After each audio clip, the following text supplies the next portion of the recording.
ভক্তের চরিত্র কথা যে কতভাবে বর্ণন করে গিয়েছেন আমরা এই স্থানে দেখতে পাই। হরিভক্ত এক মহারাজা ভক্ত সেবী, উদার চরিত্র যে শাস্ত্রজ্ঞ মহাকবি। একদিকে তিনি শাস্ত্রজ্ঞ, অনেক শাস্ত্র পড়েছেন এবং তিনি নিজে কবি, মানে লিখেন কবিতা, কিন্তু তিনি রাজা। রাজা হওয়া সত্ত্বেও তিনি সহস্তে ভগবানের সেবা পূজা করেন। যেরকম অম্বরীশ মহারাজ, উনি কিন্তু কোনো চাকর বাকর রাখতেন না, অন্যান্য কাজের জন্য চাকর বাকর রাখতেন, ঠাকুর সেবা নিজের হাতে। ঠাকুরের জন্য ফুল তোলা, তুলসী তোলা, ঠাকুরের বাসন মাজা, ঠাকুরের ভোগ লাগানো, আরতি করা, নববিধা ভক্তি অম্বরীশ মহারাজ পালন করে গিয়েছেন। ঠাকুর সেবাটা স্বয়ং নিজে করব, অন্যান্য কাজের জন্য কর্মচারী রেখেছেন। আর আমরা কি করি? আমরা ঠাকুর সেবার জন্য লোক রাখি, আর আমরা অন্যান্য কাজ করে ঘুরে বেড়াই। বুঝেছেন?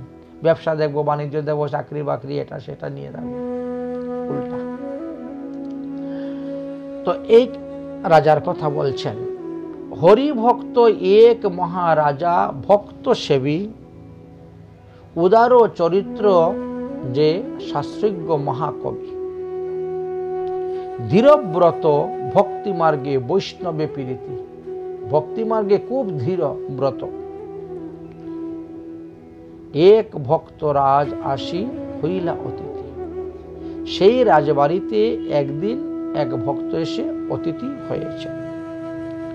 পাদধৌত আদি করি আসন্ন ভূষণ ভোজন করাইয়া কইলেন অনেক স্তম্ভন। বৈষ্ণব আসলে পরে দেখেন কিভাবে ভগবান শ্রীকৃষ্ণ দেখিয়ে গেলেন, সুদামার সেবা করে দেখিয়ে গেলেন। বৈষ্ণব আসার সঙ্গে সঙ্গে তিনাকে আদর আপ্যায়ন করে ঘরে নিয়ে আসলেন, পা ধৌত করাইলেন, তারপরে বসার আসন দিলেন, তারপরে পরনের বস্ত্রভূষণ দিলেন, তারপরে ভোজন করাইলেন, তারপরে স্তুতি উন্নতি করে তাকে শয়ন করাইয়া রাজা পদ সম্ভাষণ করতেছেন। বৈষ্ণবের ভক্তিভাব দেখিয়া রাজন রানীর সহিত হইল প্রণয়ে মগন। রাজা এবং রানী উভয়েই এবার বৈষ্ণবের সেবা কার্যেতে লেগে গেলেন। কখন কি চাই, খালি আদেশের অপেক্ষা। বৈষ্ণবের বলতে সময়, কিন্তু দিতে সময় নেই। এত সুন্দর সেবা করতেছেন রাজা এবং রানী, একজন না একজন সব সময় থাকেন বৈষ্ণব সেবাতে। বৈষ্ণব এক রাত্রি থাকলেন, থেকে পরের দিন বলছেন তাহলে আমি এখন আসি, বিদায়, কারণ আমি তীর্থ ভ্রমণ করতে বেরিয়েছি, এক রাত্রি আপনাদের এখানে থাকলাম, বড় সুখ পেলাম, আনন্দ পেলাম, এবার আসি। বৈষ্ণব বিদায় হইয়া চাহে যাইবারে, রাজা বলে কিছুকাল রহ তো দুয়ারে, আরো কয়েকদিন থাকো। কিছুকাল রহ, রাজা কহে বারে বারে, না না না না, এই তো কালকেই তো আসলেন, আপনি এতদিন ধরে পথ ভ্রমণ পরিক্রমা করেছেন, তীর্থ ভ্রমণে বেরিয়েছেন, কিছুদিন আমাদের এখানে বিশ্রাম করে তারপরে যাবে। বলতে বলতে এক সপ্তাহ, না এখন আমি চলে যাব, আমার আর বিলম্ব, না না না, আরো আরো আরো কয়েকদিন থাক। এই করতে করতে করতে 1 বৎসর, 1 বৎসর, চিনা নাই, জানা নাই, শোনা নাই। দেখেন তো অতিথি বৈষ্ণব, এই দেখেন এত যত্ন করে রেখেছেন, 1 বৎসর রহিল। এই মতো বৎসরে বৈষ্ণব রহিলা, পুনর আর নাহি রইব বলে কমর বাঁধিলা। আর থাকবো না আমি, আমার 1টা বৎসর এখানে সময় নষ্ট হলো, আমি আর থাকবো না, আমি এখন চলে যাব। হ্যাঁ, কমর বাঁধিলা একেবারে। রাজা প্রাণ তেজিবারে উদ্যুক্ত হইলা, রানী উৎকণ্ঠা এক যুক্তি ঠেকাইলা। রাজা বলছেন যে দেখেন বৈষ্ণব ঠাকুর, আপনি যদি যান আমি কিন্তু মরে যাব,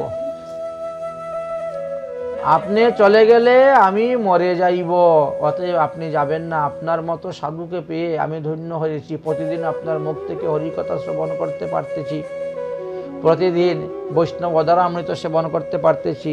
হ্যাঁ, আপনি যাবেন না, আপনি যাবেন না। রাজা বলছে আমি মরে যাব আপনি গেলে।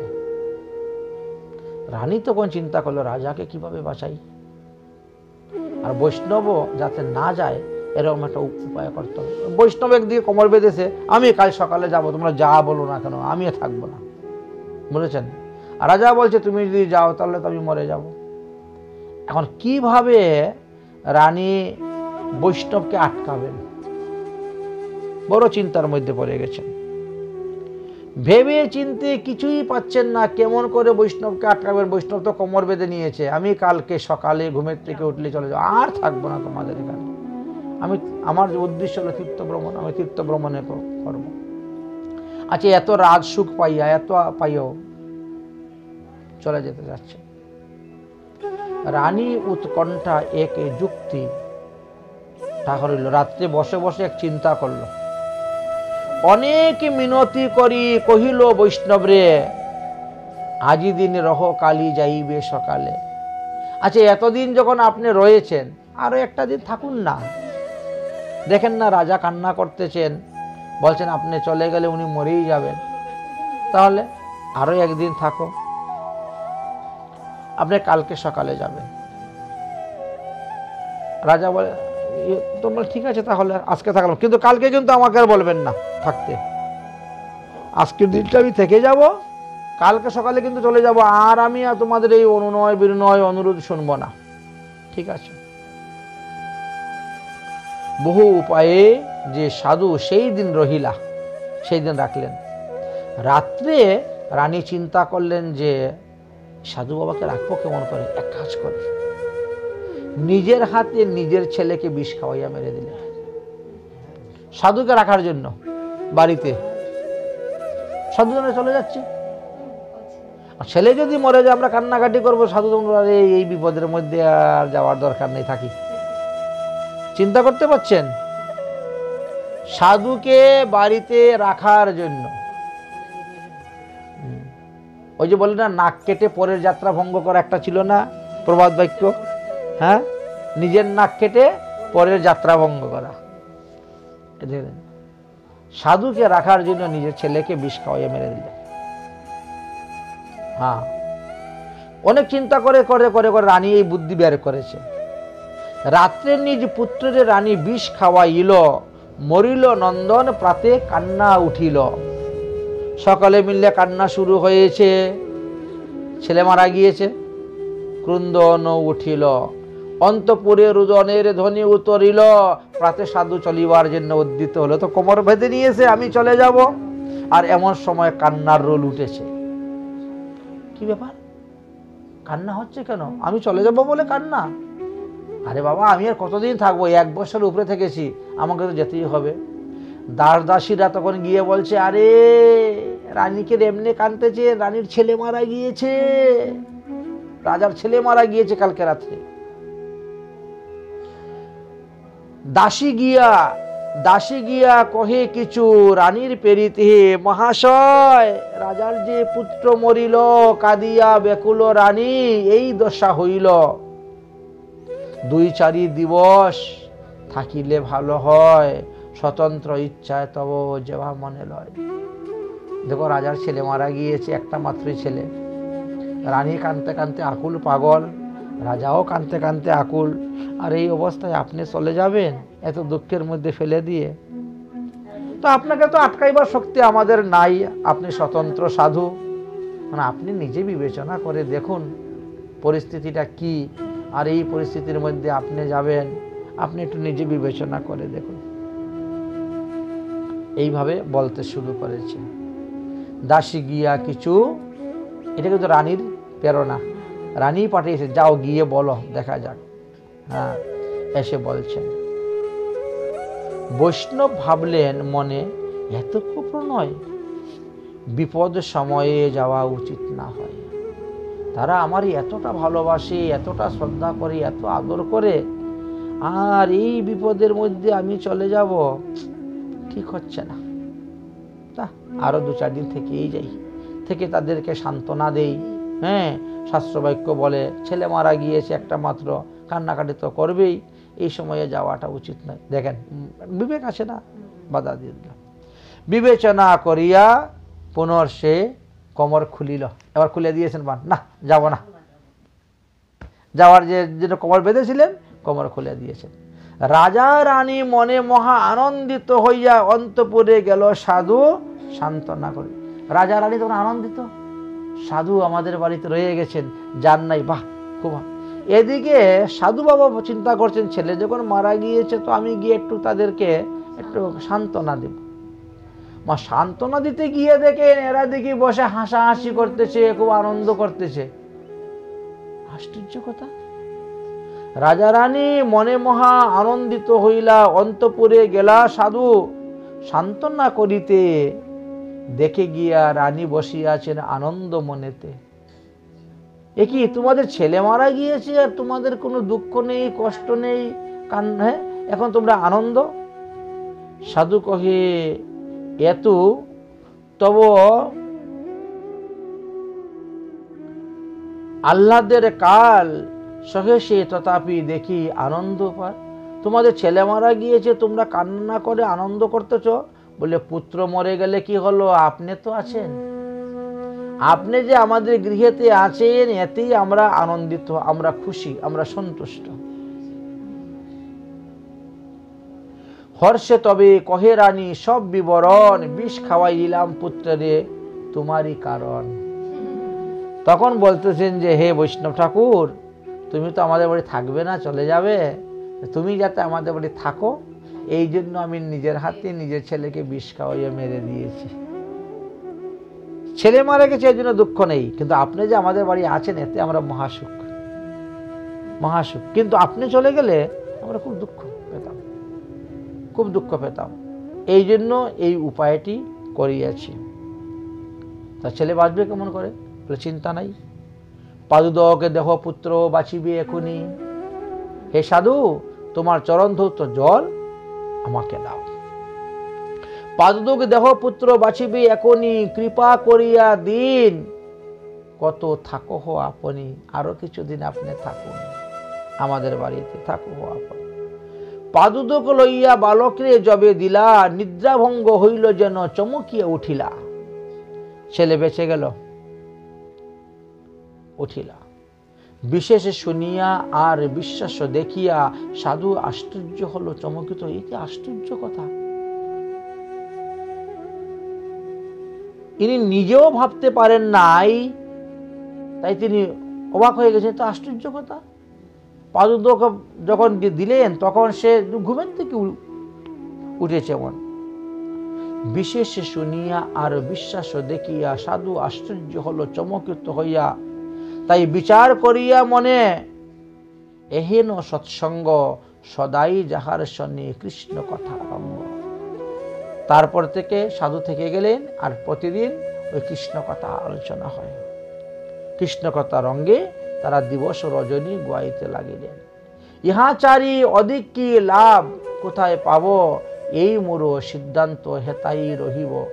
তখন সাধু চিন্তা করলেন, তাহলে আর আমি তাদেরকে ত্যাগ করে কেন চলে যাব? এরাই তো পরম সাধু, সাধু সঙ্গ করাই তো আমাদের নিয়ম, থাকি এখানে। রাজা রানীর সঙ্গে সাধু সঙ্গ শুরু হয়ে গেল। আর তিনি আর গেলেন না তীর্থ ভ্রমণে, ওখানে থেকে গেলেন। রানী কহেন তব এহেন সদ্গুণ, পুত্রে বিষ খাওয়াইলা বৈষ্ণবের কারণ। রানী বলছেন যে আমার যে বৈষ্ণবের প্রতি নিষ্ঠা, আমার ছেলে মরে গেলে ছেলে বাঁচবে, কিন্তু সাধু চলে গেলে সাধুকে আর পাওয়া যাবে না, আর পাওয়া যাবে না। বৈষ্ণব চরণামৃতে এতকো বিশ্বাস, বৈষ্ণব চরণামৃতে এতকো বিশ্বাস, শ্রীকৃষ্ণ চরণ তব অন্তে বিলাস। কারণ বৈষ্ণবের হৃদয়ে সর্বদা ভগবান শ্রীকৃষ্ণ বাস করেন, এটা আমরা জানি। আর এই জন্যই বৈষ্ণব সেবা মানে কৃষ্ণ সেবা, বৈষ্ণব সেবা মানে কৃষ্ণ সেবা, এই জন্যই সেবা করেছে। তোমা হেন সৎসঙ্গ ছাড়িয়া কোথায় যাইব, এই মোর সিদ্ধান্ত হেতাই রহিব। ঠিক আছে রানী, আজকে থেকে আমি কথা দিলাম, আর তোমাদেরকে ত্যাগ করে আমি কোথায় যাব না, এইখানেই থাকি। শুনিতে শুনিতে রানীর আনন্দ সাগরে মগ্ন হইল, বৈষ্ণব থাকিবে মোর ঘরে। কি আনন্দ যে তার, আমার গৃহে বৈষ্ণব থাকিবে, আনন্দিত ঘরে। রাজার বৃত্তান্ত সব বিশেষ শুনিয়া রানী প্রশংসায় বহু গদগদ হইয়া, রাজা যখন শুনলেন যে আমার স্ত্রী আমার ছেলেকে বিষ খাওয়াইয়া মেরেছে, সাধুকে রাখার জন্য তোর মধ্যে ধন্য ধন্য তুমি, হ্যাঁ, নিজের পেটের ছেলেকে। তখন রাজা রানীর আরো প্রশংসা করতেছেন। রানী বলতে ছেলে মরে গেলে ছেলে আবার পাবো, আরেকটা ছেলে জন্ম হয়ে যাবে, সাধু চলে গেলে সাধু পাবো কোথায়? এই জন্য রানীর প্রশংসা করিলেন গদগদ হইয়া। তাহলে বৈষ্ণব থাকিল বলি উল্লাসিত হইল, খয়রাতে করিয়া নহবত বসাইল। তারপরে তিনাকে বসিয়ে কৃষ্ণ কথা শুরু হয়ে গেল। অতএব কি আশ্চর্য বৈষ্ণবের প্রীতি, কিবা বা সুচরিত্র নিষ্ঠা, কিবা ভক্তি রীতি। এখন চিন্তা করেন তো, তাদের ভক্তিটা কিভাবে, তাদের রীতিটা কিভাবে, হ্যাঁ, তাদের নিষ্ঠাটা কিভাবে, তাদের রুচিটা কিভাবে, দেখেন তো। আমরা অভাগ্যবন্ত জন্ম কারণ শিষ্ণুদোর পরায় মাত্র বৃথা জীব। কিন্তু আমাদের তো সেই নিষ্ঠা নেই, আমাদের সেই রকম ভক্তি নেই, আমরা অভাগা, আমরা শিষ্ণ উদর পরায়ণ, এই জন্য আমাদের জন্মটা বৃথা যাচ্ছে। অহে অহে মহারাজ রাজ, অহে অহে মহারানী, এই দুর্গত জনের অবিলম্ব দেহ প্রাণী, তবে সেই নিস্তার পাই নহে কলিভব, সাগরে ডুবিয়া মরে কিঙ্কর যেত। এইরকম সাধুসঙ্গের মহিমার কথা শাস্ত্রে আলোচনা করে গিয়েছে।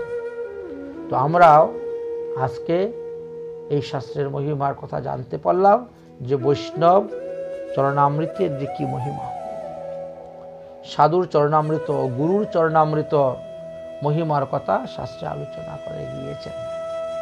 তো সেই নিষ্ঠা, সেই ভাব, সেই ভক্তি যদি আমাদের আসে, তাহলে আমরাও তাদের মতো কৃতার্থ হতে পারবো, আমরাও তাদের মতো ধন্য হতে পারবো, আমরাও তাদের মতন এই মনুষ্য জন্মকে সফল করতে পারবো। এই জন্য বিশ্বাসটাই হলো আসল, বিশ্বাস তৈরি করতে